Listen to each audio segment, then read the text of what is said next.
میرے معزز بھائیوں، حاضرین جمعہ، برادران اسلام، نماز کی وقت پر ادائیگی ہر مسلمان کے لیے فرض لازم ہے۔ یہ تمام نیک اعمال میں سب سے اہم ترین اعمال ہیں اور سب سے زیادہ مستحسن اور بابرکت والا عمل ہے، جیسا کہ نبی پاک صلی اللہ علیہ وسلم نے فرمایا، فَإِن صَلُحَتْ فَقَدْ أَفْلَحَ وَأَنجَحَ وَإِن فَسَدَتْ فَقَدْ خَابَ وَخَسِرَ۔ رواہ ترمذی، حدیث نمبر 413۔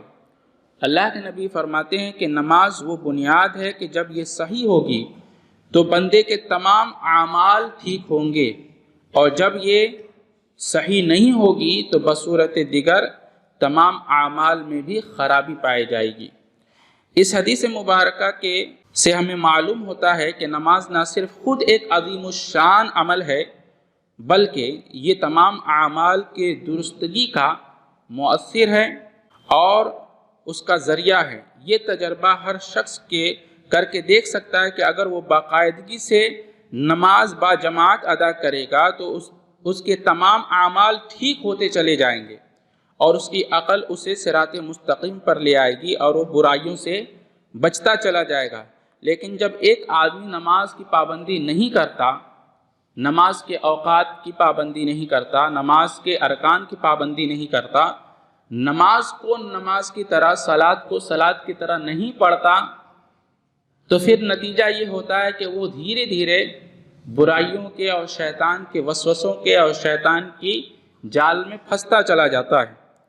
تو نماز ایک تو خود عظیم الشان عمل ہے اور دوسرا یہ ذریعہ ہے ہمیں تمام برائیوں سے بچانے کا، اور یہی بات اللہ تبارک و تعالیٰ نے فرمائی، ان الصلاۃ تنہی عن الفحشاء والمنکر، یقیناً نماز روک دیتی ہے فحشہ سے اور منکر سے، فحش باتوں سے اور منکرات سے نماز روک دیتی ہے۔ نماز تو ویسے 5 وقت کی جو اللہ نے فرض کی ہے، سب کی فضیلت اور سب کی اہمیت اپنی جگہ ہے، لیکن خاص طور سے ان میں ہم نماز فجر کی اہمیت اور فضیلت پر آج انشاءاللہ بات کریں گے۔ نماز فجر کی کیا اہمیت ہے؟ مومن کے علاوہ کسی بھی شخص کے لیے نماز فجر کی ادائیگی آسان عمل نہیں ہے، کیونکہ نیند کی وادیوں میں کھو جانے کے بعد کون نرم گرم بستر کو چھوڑ کر نماز کے لیے جاتا ہے؟ یہی وجہ ہے کہ اللہ کے رسول صلی اللہ علیہ وسلم نے فرمایا کہ منافق کے لیے فجر اور عشاء کی نماز پڑھنا انتہائی مشکل گزرتا ہے، مشکل لگتا ہے، جیسا کہ سیدنا ابو ہریرہ رضی اللہ تعالیٰ عنہ سے روایت ہے، نبی صلی اللہ علیہ وسلم نے فرمایا کہ لیس صلاۃ اثقل علی المنافقین من الفجر والعشاء، رواہ البخاری، حدیث نمبر 657، کہ منافقوں پر فجر اور عشاء کی نماز سے زیادہ اور کوئی نماز بھاری نہیں گزرتی ہے۔ اب اس حدیث کے ضمن میں ہم اپنے ایمان اور عمل کا جائزہ لیں کہ ہم کن لوگوں کا اعمال کرتے ہیں، کون سے لوگوں میں ہمارا عمل موافقت کرتا ہے،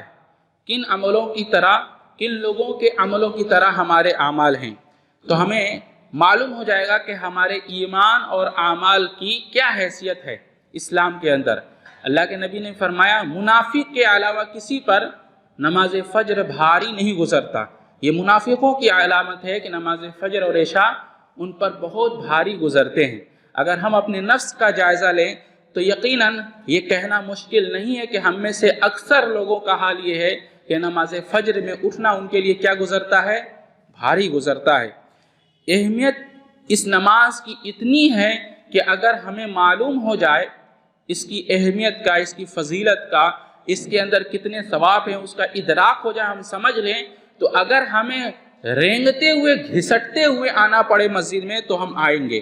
اس کا ثواب اتنا ہے، جیسا کہ سیدنا ابو ہریرہ رضی اللہ تعالیٰ عنہ سے روایت ہے، رسول اللہ صلی اللہ علیہ وسلم نے ارشاد فرمایا، اگر لوگ جان لیں، ان کو معلوم ہو جائے کہ جو ثواب نماز کے لیے جلدی آنے میں ہے، تو ایک دوسرے سے آگے بڑھیں، اور اگر عشاء اور صبح کی نماز کے ثواب کو جان لیں تو اس کے لیے لوگ ضرور آئیں، خواہ ان کو سورین کے بل، یعنی کہ سورین کہتے ہیں ان پٹھوں کو، یعنی ان کے بل آنا پڑے، اور اگر پہلی صف کا ثواب جان لیں تو ان کے لیے وہ قراء اندازی کریں، قرآن اندازی کرے تو نماز کے لیے پہلے آنا، نماز فجر اور عشاء کے لیے ضرور آنا اور پہلی صف میں آنا، اس کا ثواب اتنا ہے کہ اگر لوگ جان لیں تو اس کے لیے کیا کریں گے، گھسٹ کر آنا پڑے تو لوگ آئیں گے۔ اس حدیث کو امام بخاری نے حدیث نمبر 721 نمبر پر ذکر کیا ہے۔ یعنی یہ ثواب اتنا زیادہ ہے اور اتنی اہمیت کی یہ نماز حامل ہے۔ نماز فجر سے پیچھے رہنے والوں کے تعلق سے نبی نے کیا فرمایا ہے؟ انسان کو دل دہلا دینے والی یہ حدیث ہے کہ نبی کیا فرما رہے ہیں؟ نبی فرما رہے ہیں، حضرت ابو ہریرہ رضی اللہ تعالیٰ عنہ سے روایت ہے، رسول اللہ صلی اللہ علیہ وسلم نے فرمایا کہ منافقوں پر فجر اور عشاء کی نماز سے زیادہ کوئی نماز بھاری نہیں گزرتی، اور اگر انہیں معلوم ہوتا کہ ان کا ثواب کتنا زیادہ ہے اور اگر وہ چل کر نہ آ سکتے تو گھٹنوں کے بل گھسٹتے ہوئے آتے۔ بے شک میں نے پختہ ارادہ کیا، نبی کیا فرما رہے ہیں؟ بے شک میں نے پختہ ارادہ کیا کہ مؤذن سے کہوں کہ وہ تکبیر کہے، پھر میں کسی کو نماز پڑھانے کے لیے کہوں اور خود آگ کی چنگاریاں لے کر ان سب کے گھروں کو جلا دوں جو ابھی تک نماز باجماعت کے لیے نہیں نکلے گھر سے۔ آئی بات سمجھ میں؟ اس حدیث کو امام بخاری نے حدیث نمبر 657 نمبر پر ذکر کیا۔ یہ حدیث انسان کے دل کو دہلا دینے کے لیے کافی ہے اگر ہمارے اندر ایمان ہے تو۔ نبی فرما رہے ہیں کہ اگر کوئی آدمی نماز باجماعت کے لیے بغیر کسی عذر کے اپنے گھر سے نہیں نکلتا تو اللہ کے رسول نے کہا میرا دل چاہتا ہے، میں نے یہ ارادہ کیا کہ ان لوگوں کے گھروں کو جلا دوں۔ اللہ اکبر۔ تو نماز فجر پڑھنا یہ اتنا بڑا اہمیت کا حامل ہے، اور نہ پڑھنے والا، اللہ کے نبی نے نہیں پڑھنے والوں کے لیے کیا فرمایا؟ ان کے گھروں سمیت ان کو جلا دیا جائے۔ ایک اور حدیث میں آپ نے ان کو خبیث کہا کہ ایسے لوگ خبیث ہیں۔ کیسے؟ حضرت ابو ہریرہ رضی اللہ تعالیٰ عنہ سے روایت ہے، نبی صلی اللہ علیہ وسلم نے فرمایا شیطان آدمی کے سر کے پیچھے رات میں سوتے وقت 3 گرہیں لگاتا ہے، 3 گرہ باندھتا ہے، اور ہر گرہ پر یہ پھونک دیتا ہے کہ سو جا، ابھی تو رات بہت باقی ہے۔ پھر اگر کوئی بیدار ہو کر اللہ کو یاد کرے، یعنی دعائیں وغیرہ پڑھے، اللہ کو یاد کرے۔ سو کر اٹھنے کی دعائیں کہ کون سی ہے؟ آپ میں سے کسی کو یاد ہے؟ کسی کو معلوم ہے؟ سو کر جب بستر سے اٹھیں گے تو ہم نبی کی کیا سنت تھی اور نبی کون سی دعائیں پڑھتے تھے؟ ہم میں سے اکثر کو نہیں معلوم۔ بہت ساری دعائیں ہیں، ایک چھوٹی سی دعا بہت مشہور ہے، الحمدللہ الذی احیانا بعد ما اماتنا والیہ النشور، یہ ایک چھوٹی سی دعا ہے۔ تو جو آدمی اگر کوئی بیدار ہو کر اللہ کی یاد کرنے لگا، یعنی کہ یہ دعا پڑھا، اور تو اس کی ایک گرہ کھل جاتی ہے۔ دعا پڑھ لینے سے، اللہ کا ذکر کر لینے سے اس کی ایک گرہ کھل جاتی ہے۔ پھر جب وضو کرتا ہے تو وہ دوسری گرہ کھل جاتی ہے، اور پھر اگر نماز پڑھ لے تو یہ تیسری گرہ کھل جاتی ہے۔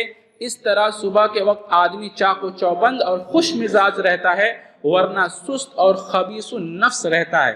ورنہ اس کی حال کیا ہوتی ہے؟ سست اور خبیث النفس کے ساتھ وہ اٹھتا ہے۔ اس حدیث کو امام بخاری نے ایسے ہی 1142 نمبر پر ذکر کیا ہے۔ معلوم ہوا کہ ہمیں جو آدمی ہم میں سے نماز فجر کے لیے اٹھتا ہے اور یہ 3 اعمال کرتا ہے، یعنی سو کر اٹھنے کے بعد اللہ کا ذکر کرتا ہے، یعنی دعائیں پڑھتا ہے، اور پھر وضو کرتا ہے اور نماز پڑھتا ہے، تو وہ 3 گرہ جو شیطان لگا چکا تھا وہ تینوں گرہیں کھل جاتی ہیں۔ نماز نہ پڑھنے پر شیطان کیا کرتا ہے؟ شیطان کان میں پیشاب کرتا ہے۔ جو آدمی نماز نہیں پڑھتا فجر کی، ایسے لوگوں کے کان میں شیطان کیا کر دیتا ہے؟ پیشاب کرتا ہے۔ حضرت عبداللہ بن مسعود رضی اللہ تعالیٰ عنہ نے نبی کریم صلی اللہ علیہ وسلم کے سامنے ایک شخص کا ذکر کیا اور کہا وہ صبح تک پڑا سوتا رہتا ہے اور فرض نماز کے لیے بھی نہیں اٹھتا، تو اس پر آپ صلی اللہ علیہ وسلم نے فرمایا بال الشیطان فی اذنی، شیطان نے اس کے کان میں پیشاب کر دیا ہے۔ اس حدیث کو امام بخاری نے ایسے ہی حدیث نمبر 1144 پر ذکر کیا ہے۔ تو معلوم ہوا جو آدمی نماز فجر کے لیے نہیں اٹھتا اس کے کان میں شیطان پیشاب کرتا ہے۔ اب ہم سب اپنے اپنے عمل کا جائزہ لے لیں، ہم میں سے کتنے لوگ اس عمل کے ضمن میں آ رہے ہیں؟ کتنے لوگ ہیں ہم میں سے؟ جو آدمی کوشش کرتا ہے، اللہ تبارک تعالیٰ اس کے کوشش کے مطابق اس کو عمل کرنے کی توفیق دیتا ہے۔ اللہ فرماتا ہے سورہ نجم میں وَأَن لَيْسَ لِلْإِنسَانِ إِلَّا مَا سَعَى ہر انسان کے لیے وہی کچھ ہے جس کی اس نے کوشش کی، جس کی اس نے جد و جہد کی۔ اگر آپ نے ارادہ کیا، آپ نے کوشش کی، اپنے ہر اسباب اور ذرائع استعمال کیے کہ ہمیں نماز فجر پڑھنا ہی ہے، تو انشاءاللہ اللہ تبارک تعالیٰ ضرور بھی ضرور آپ کو اٹھائے گا، آپ کو اٹھائے گا۔ شاید کبھی ایسا ہو سکتا ہے کہ آپ نہ اٹھیں، لیکن اکثر و بیشتر انسان اٹھ ہی جاتا ہے اور اللہ اٹھاتا ہے۔ لیکن جو انسان کوشش ہی نہیں کرتا کہ ہمیں نماز فجر پڑھنی ہے، تو اس انسان کے لیے کیا ہے؟ جس کی اس نے کوشش کی وہی اس کو ملے گا۔ آپ اللہ کی طرف ایک قدم بڑھیں گے، اللہ آپ کو 10 قدم بڑھنے کی توفیق دے گا، اس کے لیے راستے کھول دے گا۔ اور جو انسان برائی کی طرف جاتا ہے پھر اس کے لیے وہی راستے کھلتے ہیں۔ لہٰذا ہم سب کو یہ ارادہ کرنا چاہیے کہ اللہ تبارک و تعالی ہم سب کو نماز فجر با جماعت ادا کرنے کی توفیق عطا فرمائے۔ یہ تھی نماز فجر کی اہمیت کے تعلق سے کچھ حدیثیں مختصراً جو میں نے آپ کے سامنے پیش کی۔ اب ہم آئیں گے نماز فجر پڑھنے کے فوائد اور ثمرات۔ اگر کوئی آدمی پڑھتا ہے تو اس کا ثواب کیا ہے، آئیے حدیث کی روشنی میں دیکھتے ہیں۔ حضرت ابو ہریرہ رضی اللہ تعالیٰ عنہ راوی ہیں، فرماتے ہیں رسول اللہ صلی اللہ علیہ وسلم نے فرمایا کہ اگر لوگ جان لیں جو ثواب نماز کے لیے جلدی آنے میں ہے، وہی حدیث ہے، تو ایک دوسرے سے آگے بڑھیں۔ ہم کیا کرتے ہیں؟ ابھی تو ٹائم ہے، ہم کیا کرتے ہیں؟ ہمارا عمل یہ ہے، ہم دیکھتے ہیں اگر فرصت میں ہے تو کیا کہتے ہیں؟ ابھی تو ٹائم ہے نماز میں، لہٰذا اور تھوڑا گپے لگا لیں اور تھوڑا گفتگو کر لیں۔ یہ عمل جو ہے نہیں ہونا چاہیے۔ ہمیں زیادہ کوشش کرنی چاہیے کہ نماز سے پہلے نماز کے انتظار میں مسجد میں بیٹھے، کیونکہ اس کا عمل، یہ عمل جو ہے نماز کے انتظار والا، اللہ کو بڑا محبوب ہے اور یہ بہت بھاری عمل ہے، اس کا بہت ثواب ہے۔ احادیث میں بڑی اس کی تاکید اور تلقین آئی ہے۔ ابھی وقت نہیں ہے کہ میں ان حدیثوں کو بیان کروں، یہ جان لیں کہ یہ بہت بڑا عمل ہے۔ لہٰذا ہمیں کوشش کرنی چاہیے کہ اپنا زیادہ تر اوقات جو آپ کو فرصت کے ملتے ہیں آپ مسجد میں اس کو گزاریں۔ مسجد میں آئیں، وضو کریں، 2 رکعت ایسی نماز پڑھیں جس میں وسوسے نہ آئیں، وسوسوں کو آنے نہ دیں، اور پھر اس کے بعد آپ قرآن کی تلاوت کریں۔ مسجد میں بے شمار کتابیں ہیں، آپ اس سے علم سیکھیں، علم حاصل کریں۔ جتنی دیر مسجد میں آپ رہیں گے اور نماز کے انتظار میں رہیں گے، آپ گویا ایسے ہیں کہ نماز میں ہی ہیں۔ آپ کو نماز کے انتظار میں رہنا نماز کا ثواب دیتا ہے، نماز میں ہی ہیں۔ تو معلوم ہوا کہ ہمیں یہ کرنا چاہیے کہ اگر لوگ اس بات کو جان لے جو ثواب نماز کے لیے جلدی آنے میں ہے، تو ایک دوسرے سے لوگ آگے بڑھنے لگے، اور اگر عشاء اور صبح کی نماز کے ثواب کو جان لیں تو اس کے لیے وہ ضرور آئیں، چاہے انہیں سورین کے بل آنا پڑے، یعنی گھسٹتے ہوئے آنا پڑے، اور اگر پہلی صف کے ثواب کو جان لیں تو لوگ اس کے لیے قراء اندازی کریں، اس کے لیے قراء اندازی کریں۔ صحیح بخاری حدیث نمبر 721۔ نماز فجر سے اللہ تعالیٰ کی حفظ و امان کی گارنٹی ہے۔ جو آدمی نماز فجر پڑھتا ہے، اللہ تعالیٰ نے اس کے حفظ و امان کی گارنٹی لے لی ہے کہ اس کی محافظت میں کروں گا۔ ہر آدمی چاہتا ہے میرے جان کی حفاظت ہو، میرے مال کی حفاظت ہو، میرے دکان کی حفاظت ہو، چاہتا ہے نا، ہم میں سے ہر کوئی چاہتے ہیں ہمارے جان میں، ہماری صحت میں اور ہماری برکت میں، ہمارے مال میں برکت ہو، اللہ کی رحمت ہو، ہر کوئی چاہتا ہے۔ تو اس کے لیے کیا کرنا چاہیے؟ آئیے حدیث کی روشنی میں دیکھتے ہیں۔ سیدنا جندب بن عبداللہ رضی اللہ تعالیٰ عنہ سے روایت ہے، رسول اللہ صلی اللہ علیہ وسلم نے فرمایا کہ من صلی الصبح فہو فی ذمہ اللہ، کہ جو صبح کی نماز ادا کرتا ہے یعنی فجر کی نماز پڑھتا ہے تو وہ اللہ کے حفظ و امان میں آ جاتا ہے۔ اس حدیث کو امام مسلم نے ایسے ہی حدیث نمبر 657 نمبر پر ذکر کیا ہے۔ معلوم ہوا نماز فجر کا پڑھنے والا آدمی اللہ کے حفظ و امان میں رہتا ہے۔ اب ہم میں سے کتنے لوگ ہیں جو اللہ کے حفظ و امان میں ہیں، نماز فجر پڑھا ہے؟ نماز فجر تو ہم چھوڑ دیتے ہیں لیکن جمعہ کی نماز پڑھ لیتے ہیں۔ کیا اللہ نے صرف جمعہ کی نماز کو فرض کیا ہے؟ کیا اللہ تبارک و تعالیٰ نے یہ حکم دیا ہے کہ تم جمعہ کی نماز پڑھ کر جنت پالو گے؟ کیا اللہ تعالیٰ نے جمعہ کے نماز میں جنت کی گارنٹی دی ہے؟ ایسی کوئی حدیث ہمارے علم میں کم سے کم تو نہیں ہے۔ معلوم ہوا ہمیں نماز کو اس کے وقت کی ادائیگی پر اس کے وقت پر 5 نمازیں ادا کرنی ہیں، یہی اللہ تبارک تعالیٰ نے ہمارے لیے فرض کیا ہے۔ صرف جمعہ کی نماز پڑھنے سے اگر کوئی مسلمان ہو جاتا تو منافق لوگ 5 وقت کی نماز اللہ کے رسول کی زندگی میں کیوں پڑھتے؟ آپ ہمیں بتائیے۔ منافق جو تھے وہ اللہ کے رسول کی زندگی میں 5 وقت کی نماز کیوں ادا کرتے؟ آپ نے ابھی حدیث سن لی کہ منافقوں کے اوپر بھاری گزرتی تھی عشاء اور فجر کی نماز، مطلب وہ عشاء اور فجر کی بھی نماز پڑھتے تھے، تبھی تو ان کے اوپر بھاری گزرتی تھی۔ تو وہ جو منافق تھے جنہوں نے اسلام کو دل سے قبول نہیں کیا تھا، ان کے عمل ہمارے عمل سے بہتر ہیں یا نہیں ہیں؟ بالکل بہتر ہے۔ ہم جمعہ کی نماز پڑھ کے سمجھتے ہیں ہم مسلمان ہیں، اور وہ منافق 5 وقت کی نماز پڑھتے تھے تو ان کو کیا کہیں گے؟ اللہ نے ان کو منافق کہا۔ آ رہی بات سمجھ میں؟ تو آگے بڑھتے ہیں۔ پوری رات تہجد کا ثواب کیسے ملے گا؟ آئیے دیکھتے ہیں حدیث کی روشنی میں۔ جو شخص نماز عشاء با جماعت پڑھنے کے بعد صبح کی نماز بھی با جماعت پڑھتا ہے، ایسے شخص رات بھر کے قیام کے ثواب کا مستحق ٹھہرتا ہے۔ اور جیسا کہ سیدنا عثمان بن عفان رضی اللہ تعالیٰ عنہ کی حدیث ہے کہ رسول اللہ صلی اللہ علیہ وسلم نے ارشاد فرمایا، جس نے عشاء کی نماز با جماعت ادا کی تو گویا اس نے آدھی رات قیام کیا، آدھی رات اس کو قیام کرنے کا ثواب ملے گا، اور جس نے صبح کی نماز با جماعت ادا کی تو گویا اس نے پوری رات قیام کیا، یعنی پوری رات اس کو نماز پڑھنے کا ثواب ملے گا۔ اس حدیث کو امام مسلم نے مسلم شریف میں حدیث نمبر 656 نمبر پر ذکر کیا ہے۔ یعنی عشاء اور فجر کی نماز اگر ہم نے جماعت کے ساتھ ادا کی تو گویا عشاء اور فجر کی نماز با جماعت پڑھنا ایسا ہے کہ جیسے پوری رات ہم نے قیام کیا، پوری رات ہم نے نمازیں پڑھی۔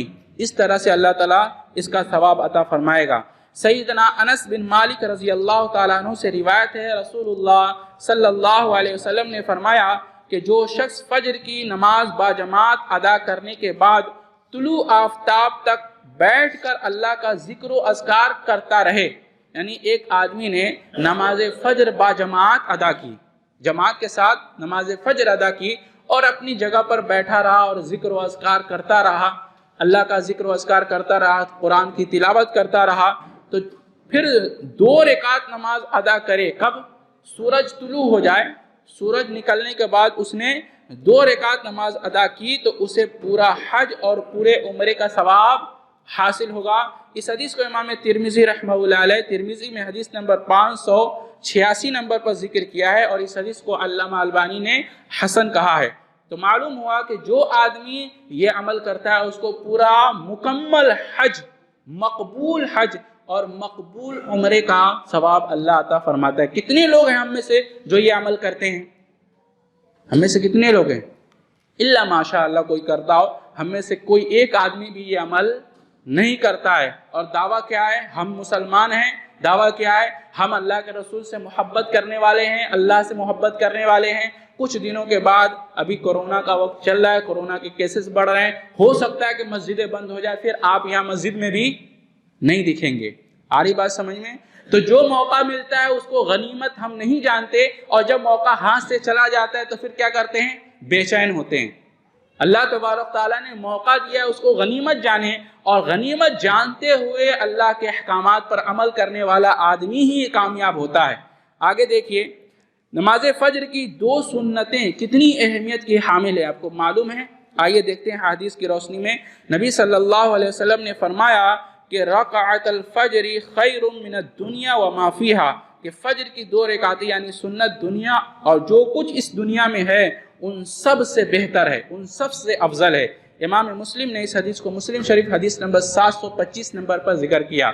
ہم میں سے کتنے لوگ ہیں جو اس سنت کے لیے آگے بڑھتے ہیں اور سبقت لے جاتے ہیں؟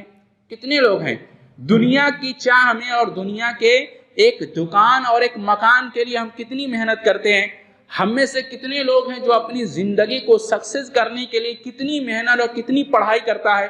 صبح سے لے کے شام تک پیٹ بھرنے کے لیے کتنی محنت کرتے ہیں؟ نبی فرما رہے ہیں کہ 2 رکعت سنت پڑھ لینا فجر کا، یہ ایسا ہے کہ پوری دنیا میں جتنی چیزیں ہیں ان سب سے بہتر ہے۔ اب اس عمل کو کرنے والا کون ہے؟ آپ نے 2 رکعت سنت پڑھ لی، گویا کہ پوری دنیا کی حکومت اللہ نے آپ کو دے دی، ان سے بھی بہتر ہے۔ دنیا میں جو کچھ ہے اور یہ پوری دنیا ان سب سے بہتر ہے۔ اللہ اکبر! اتنی اہمیت اور فضیلت کے حامل عمل کو ہم میں سے کتنے لوگ ہیں جو کرتے ہیں؟ اکثر آدمی اس عمل سے غافل ہے۔ فجر کی سنت تو چھوڑیے، فجر کی فرض کا کیا عالم ہوگا؟ سنت کا یہ عالم ہے تو فرض نماز جو 2 رکعت ہے اس کا کیا عالم ہوگا؟ اس کی تو بات ہی ابھی چھوڑ دیجئے۔ یہ صرف 2 رکعت فجر کی سنت کی فضیلت ہے۔ نماز فجر کے وقت معزز فرشتوں کی آمد ہوتی ہے۔ نماز فجر ایک ایسی عبادت ہے، ایک ایسا وقت ہے کہ اس وقت میں اللہ تبارک تعالیٰ کے معزز اور مکرم فرشتے اللہ کی طرف سے اترتے ہیں۔ اللہ تبارک و تعالیٰ فرماتا ہے اقیم الصلاة لدلوک الشمس الى غسق اللیل وقرآن الفجر ان قرآن الفجر کان مشہودا۔ یہ سورۃ الاسراء کی آیت نمبر 78 ہے، 78، کہ نماز کو قائم کریں آفتاب کے ڈھلنے سے پہلے، آفتاب کے ڈھلنے سے لے کر رات کی تاریکی تک، اور فجر کا قرآن پڑھنا بھی یقیناً فجر کے وقت کا قرآن پڑھنا حاضر کیا گیا ہے۔ یعنی اس وقت میں جو قرآن پڑھا جاتا ہے اس کو سننے کے لیے فرشتے آسمان سے اترتے ہیں، معزز اور مکرم فرشتے۔ یہی وجہ ہے کہ نبی صلی اللہ علیہ وسلم نماز فجر میں کیا کرتے تھے؟ 100 آیتیں پڑھتے تھے، بہت لمبی قرأت ہوا کرتی تھی۔ ہمارے یہاں کیا عالم ہے؟ 10 آیتیں پڑھتے ہیں، ہمارے نمازیوں کو تکلیف ہونے لگتی ہے، 10 آیتوں میں اور ایک صفحہ میں تکلیف ہونے لگتی ہے۔ 100 آیتیں رسول اللہ صلی اللہ علیہ وسلم پڑھا کرتے تھے نماز فجر میں، کیونکہ اس میں کیا ہوتے ہیں؟ معزز فرشتے آسمان سے اللہ کی طرف اترتے ہیں۔ آئی بات سمجھ میں؟ تو نماز فجر وہ عبادت ہے جس میں معزز فرشتے اللہ کی طرف سے آسمان سے اترتے ہیں۔ اسی طرح سے سیدنا ابو ہریرہ رضی اللہ تعالیٰ عنہ نے کہا کہ میں نے نبی صلی اللہ علیہ وسلم سے سنا، آپ نے فرمایا کہ جماعت سے نماز اکیلے پڑھنے سے 25 درجہ زیادہ بہتر ہے، اور رات دن کے فرشتے فجر کی نماز میں جمع ہوتے ہیں۔ یعنی کہ فجر کے اندر رات دن کے جو فرشتے ہیں وہ جمع ہو جایا کرتے ہیں۔ اس میں ان کی ڈیوٹی بدلتی ہے۔ اس میں کیا ہوتا ہے؟ فرشتوں کی ڈیوٹی بدلتی ہے، اور صبح میں آئے ہوئے فرشتے اس وقت میں کیا کرتے ہیں؟ رات میں آئے ہوئے فرشتے اس وقت صبح کو جاتے ہیں، اور پھر صبح سے آئے ہوئے فرشتے اترتے ہیں۔ تو صبح اور شام دونوں فرشتوں کی ڈیوٹی بدلتی ہے، اور دونوں ان نمازوں میں کیا ہوتے ہیں؟ جمع ہو جایا کرتے ہیں۔ تو اس حدیث کو امام بخاری نے ایسے ہی بخاری میں حدیث نمبر 648 نمبر پر ذکر کیا ہے۔ نماز فجر سے فرشتوں کی دعا کا حصول، ہم میں سے کتنے لوگ ہیں اس دعا کے حقدار ہیں؟ آئیے، بہت اہم حدیث ہے، آپ غور سے اس حدیث کو سنیں۔ سیدنا علی رضی اللہ تعالیٰ عنہ راوی ہیں، فرماتے ہیں نبی صلی اللہ علیہ وسلم نے فرمایا جو شخص نماز فجر پڑھنے کے بعد اپنی جائے نماز پر بیٹھا رہے تو فرشتے اس کے لیے دعا کرتے ہیں، اور فرشتوں کی دعا یہ ہوتی ہے، کیا ہوتی ہے؟ اللہم اغفر لہ اللہم ارحمہ، کیا؟ اللہم اغفر لہ اللہم ارحمہ، کہ اے اللہ اس بندے کی بخشش کر دے، اس کی مغفرت کر دے، اور اس کے اوپر رحم فرما۔ کتنے لوگ ہیں جو نماز پڑھنے کے بعد اپنی جگہ پر بیٹھے رہتے ہیں؟ جب تک آپ بیٹھے رہیں گے تب تک یہ فرشتوں کی دعا آپ کے حق میں ہوتی رہے گی، اے اللہ اس کی گناہوں کو بخش دے اور اس کے اوپر رحم فرما۔ امام احمد رحمہ اللہ علیہ مسند احمد میں حدیث نمبر 1251 نمبر پر اس حدیث کو ذکر کیا ہے۔ باجماعت نماز فجر اور عصر پڑھنے والوں کے لیے فرشتوں کی گواہی اور فرشتوں کی شفاعت۔ صرف ایک حدیث یہ سماعت فرمائے، سیدنا ابو ہریرہ رضی اللہ تعالیٰ عنہ فرماتے ہیں نبی صلی اللہ علیہ وسلم فرمایا رات کے فرشتے اور دن کے فرشتے ایک دوسرے کے پیچھے تمہارے درمیان آتے ہیں، اور فجر کی نماز اور عصر کی نماز کے وقت وہ اکٹھے ہو جاتے ہیں، پھر جنہوں نے تمہارے درمیان رات گزاری ہوتی ہے وہ اوپر چلے جاتے ہیں، اور ان سے ان کا رب پوچھتا ہے، حالانکہ وہ ان سے زیادہ جانتا ہے، تم میرے بندوں کو کس حال میں چھوڑ کر آئے ہو؟ وہ فرشتے جواب دیتے ہیں کہ ہم انہیں اس حالت میں چھوڑ کر آئے ہیں کہ وہ نماز پڑھ رہے تھے، اور ہم ان کے پاس کل عصر کے وقت اس حالت میں پہنچے تھے کہ وہ نماز پڑھ رہے تھے۔ یعنی جب ہم گئے تھے تب بھی ہم نے ان کو نماز کی حالت میں پایا، اور جب ہم ان کو چھوڑ کر واپس آئے تب بھی ہم نے ان کو نماز کی حالت میں پایا۔ اس حدیث کو امام مسلم رحمہ اللہ علیہ مسلم میں حدیث نمبر 632 نمبر پر ذکر کیا ہے۔ اس طرح سے اور بھی کئی روایات ہیں، اب وقت اجازت نہیں دے رہا کہ میں اس کو بیان کروں، بہت اہم ہے۔ لہٰذا اللہ تعالیٰ نے ہماری اور آپ کی صحبت باقی رکھی، ہمیں زندگی عطا فرمائی، توفیق عطا فرمائی، تو انشاءاللہ پھر کبھی ان احادیث کو آپ کے سامنے ذکر کریں گے۔ اللہ سے دعا ہے اللہ تبارک تعالیٰ ہم سب کو تمام نمازیں ادا کرنے کی توفیق عطا فرما، بالخصوص یا رب العالمین ہم سب کو نماز فجر اور نماز عصر کی پابندی کرنے کی توفیق عطا فرما۔ یا رب العالمین یقیناً ہم نے بہت غفلت کی ہے، بہت سستی کی ہے، تیری نافرمانی کی ہے، لیکن یا رب العالمین تو غفور و رحیم ہے، تو بخشش کرنے والا اور رحم کرنے والا ہے۔ یا رب العالمین ہمارے گناہوں، ہماری غلطیوں، ہماری غفلتوں کو معاف فرما۔ یا رب العالمین ہمارے حالات پر رحم فرما۔ یا رب العالمین ہم تیری رحمت کے ذریعے تجھ سے دعا مانگتے ہیں۔ یا رب العالمین ہماری گناہوں کو بخش دے، ہماری گناہوں کو معاف فرما۔ یا رب العالمین یا ارحم الراحمین یا الہ العالمین ہمیں ہر قسم کے فتنے فساد سے ہماری حفاظت فرما۔ یا رب العالمین ہم سب کو عذاب قبر سے حفاظت فرما۔ یا رب العالمین ہم سب کو عذاب جہنم سے حفاظت فرما۔ یا رب العالمین کل قیامت کے دن ہم سب کو محمد رسول اللہ صلی اللہ علیہ وسلم کی حوض سے جام کوثر عطا فرما۔ یا رب العالمین یا ارحم الراحمین ہم سب کو کل قیامت کے دن محمد رسول اللہ صلی اللہ علیہ وسلم کی شفاعت عطا فرما۔ یا رب العالمین ہم سب کو بغیر حساب و کتاب کے جنت میں داخل فرما۔ یا رب العالمین ہم سب کو جنت میں جنت الفردوس عطا فرما۔ یا رب العالمین ہم سب کو تو جنت میں اپنا دیدار نصیب فرما۔ وآخر دعوانا الحمدللہ رب العالمین۔